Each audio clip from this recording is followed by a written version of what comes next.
मधला आपण आज शिकत आहोत consistency of 3 equations in 2 variables.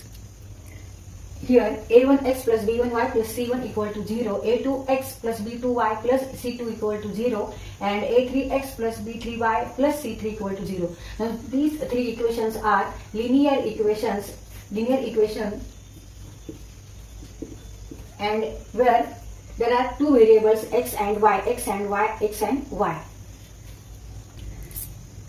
These are 3 equations are linear equations in 2 variables x and y, x and y, x and y, x and y. Now these 3 equations are said to be consistent when they have a common solution. These 3 linear equations are said to be consistent if they have common solution. तर ह्या 3 इक्वेशनला हे जे 3 equations आहेत हे linear equations आहेत आणि त्यांच्यामध्ये जे variable आहेत ते x and वाय आहेत आणि ह्याला आपण ह्या 3 इक्वेशन